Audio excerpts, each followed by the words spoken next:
నమస్తే అండి. నమస్తే. లైంగిక వేధింపుల కేసులో తెహల్కా మాజీ ఎడిటర్ తరుణ్ తేజ్‌పాల్‌కి 10 ఏళ్లు జైలు శిక్ష, 10 లక్షల జరిమానా విధించింది.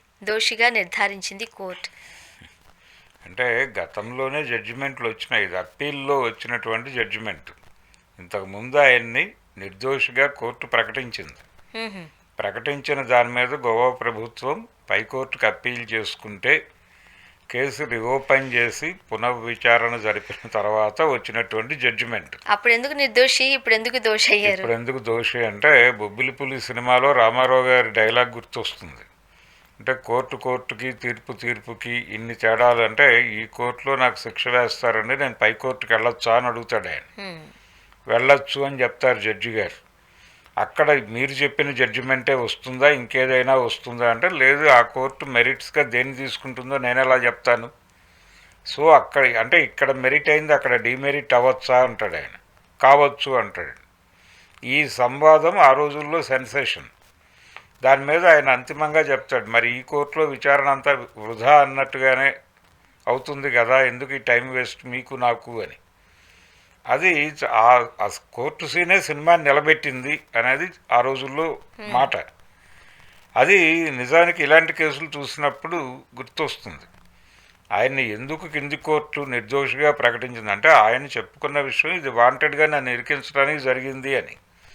అలాగే నాకు భార్య పిల్లలు ఉన్నారు, నా పర్సనల్ జీవితం నాకుంది, నేను ఎందుకు అలా చేస్తాను, నా మీద వాంటెడ్గానే ఇరికించటం కోసం ఇది పెట్టారు అనేది చాలా సందర్భాలలో పురుషుల నుంచి వినిపించే మాట ఇదే. అనేక కేసులు చూస్తున్నాం మనం. మీటూ ఇది జరిగినప్పుడు ఇక్కడ తెలుగు సినిమా పరిశ్రమకు సంబంధించి ఛాంబర్లో ఒక కమిటీని పెట్టారు. ఆ కమిటీకి ఝాన్సీ గారిని ఇన్ఛార్జిగా కూడా ఉంచారు. ఉంచిన తర్వాత అనేక కేసులు వాళ్ళ ముందుకు వచ్చినాయి. ఏ ఒక్క కేసు కూడా వాళ్ళు పర్సూ చేసి కోర్టుకు పంపించినటువంటి దాఖలాలు లేవు. ఎందుకు జరగలేదు, మరి మీ దగ్గరకు వచ్చిన పిటిషన్లు ఏమైనాయంటే వారు చెప్పిన మాట ఏంటంటే ఇవి ప్రతిదీ కూడా ప్రాథమిక విచారణలో అవతల వాళ్ళని ఇరికించడం కోసం, ఏదో ఒక నెపం వేయటం కోసం మిస్యూజ్ చేయటం జరుగుతోంది. మీటూ ఉద్యమాన్ని ఆధారం చేసుకుని ఎవరి మీదో బురదేసి వాళ్ళని కంట్రోల్లోకి తీసుకోవటం కోసం చేస్తున్న ఆరోపణలుగా అనిపించటం చేత దేన్ని కోర్టు దాకా మూవ్ చేయలేదు అనేది వారు చెప్పినటువంటి సమాధానం. అంటే చాలా స్పష్టంగా మహిళలకు సంబంధించిన చట్టాల విషయంలోనూ ఇప్పుడు పోక్సో యాక్టు వీటి మీద జరిగిన చర్చల్లో కూడా ప్రపంచంలో ఉన్నటువంటి అభిప్రాయం అది మిస్యూజ్ అవుతోందనే వాళ్ళ సంఖ్య ఎక్కువ. రోడ్డు మీదకి వెళ్ళి మైక్ పెట్టి ఈ యాక్ట్ పరిస్థితి ఏమిటి అంటే ఇది మిస్యూజ్ చేసుకోవడం కోసం ఎవరో ఆడపిల్ల మీద చేసాడని చెప్పేసి ఆరోపణ చేసి దాడి చేసి వాడిని బదనాం చేసి ఆ తర్వాత మేము కోర్టులో ట్రయల్ జరిగినప్పుడు మేము నీకు వ్యతిరేకంగా సాక్ష్యం చెప్పము, చెప్పాలి అంటే గనక మేము చెప్తాము, కానీ చెప్పకుండా ఉండటానికి నువ్వేం చేయాలో మేము చెప్తాం, అది చెయ్యి అని చెప్పి బ్లాక్మెయిల్ చేస్తున్నారు ఈ కేసులు పెడుతున్న వాళ్ళందరూ. అందుకు వాడుతున్నారు దీన్ని. కానీ నిజంగానే మిస్యూజ్ చేసే లాంటి అంశం అయ్యుంటే అసలు మీటూ ఉద్యమం ఎందుకండి? లేదు, అంటే సమాజంలో ఇది ఒక ఆర్గ్యుమెంట్ ఉంది, ఇవన్నీ మిస్యూజ్ చేయటం కోసం చేస్తున్నవే అని. అలాగే ఎస్సీ ఎస్టీ అట్రాసిటీస్ యాక్ట్ మీద కూడా ఇదే గొడవ ఉంది. అది కూడా మిస్యూజ్ చేయటం, అగ్రకులాల వాళ్ళని భయపెట్టడానికి దళితులకు ఇచ్చిన ఆయుధం అని మాట్లాడేవాళ్ళు అనేక మంది ఉన్నారు మీడియాలో. రోజువారీ డిస్కషన్స్కి వస్తున్న చాలామంది మేధావులు మాట్లాడుతున్న మాటే ఇది. కనుక ఈ మిస్యూజ్ కేటగిరీలోకి ఇలాంటి కంప్లైంట్లన్నీ వచ్చేస్తాయి. అలాగే తేజ్పాల్ కేసులో కూడా ఆయన కోర్టుకి అభ్యర్థించింది అదే ఆ రోజున. అయ్యా, నాకు ఒక గౌరవప్రదమైన జీవితం ఉంది, గౌరవప్రదమైన కుటుంబ జీవితం ఉంది, నా మీద వాంటెడ్గానే ఆ అమ్మాయితో కేసు పెట్టించి దాడి చేయించారు, తోటి మహిళా జర్నలిస్ట్ ఆవిడ కూడా. వీళ్ళు థింక్ అనే పేరుతో జరిగినటువంటి ఒక మేధోమథనం గోవాలో జరిగినటువంటి ఒక సెమినార్ సందర్భంగా జరిగింది. ఇది 2013లో జరిగిన వ్యవహారం. ఆ తర్వాత 2017లో ఇది లీగల్గా ట్రయల్కి వచ్చింది. ఆ తర్వాత వచ్చిన జడ్జిమెంట్లో ఆయనకు అనుకూలంగా తీర్పు వచ్చింది. ఇక్కడ విక్టిమ్ వెళ్ళలేదు పైకోర్టుకి, ప్రభుత్వమే వెళ్ళింది.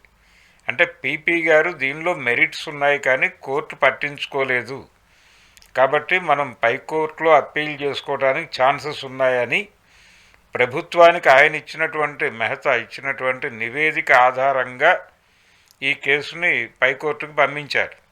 చాలా ప్రభుత్వం పెట్టిన కేసుల్లో కింది కోర్టులో ఒక జడ్జిమెంట్ వచ్చిన తర్వాత పైకోర్టుకు అప్పీల్ చేసుకుంటే బాగానే ఉంటుంది అని ప్రాసిక్యూషన్ వైపు నుంచి చెప్పినా పట్టించుకోని సందర్భాలే అధికం.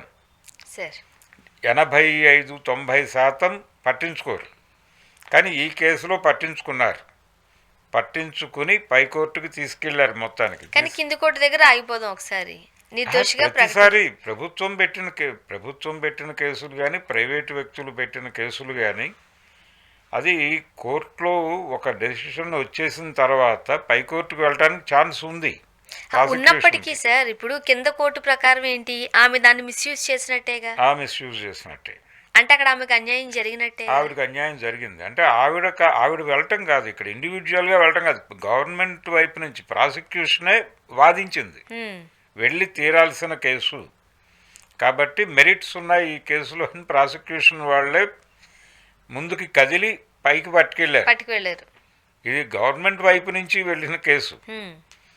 పర్సనల్ లెవెల్లో ఆవిడ పెట్టిన కేసు, ఆవిడ పైకోర్టుకు వెళ్ళి అక్కడ ఒక లాయర్ని పెట్టుకుని చేసిన గొడవ కాదు. ఇక్కడ ట్రయల్ జరిగినప్పుడు ప్రాసిక్యూషన్ ఫీల్ అయినటువంటి అంశాలని వాళ్ళు ప్రభుత్వానికి నివేదిక ఇచ్చారు.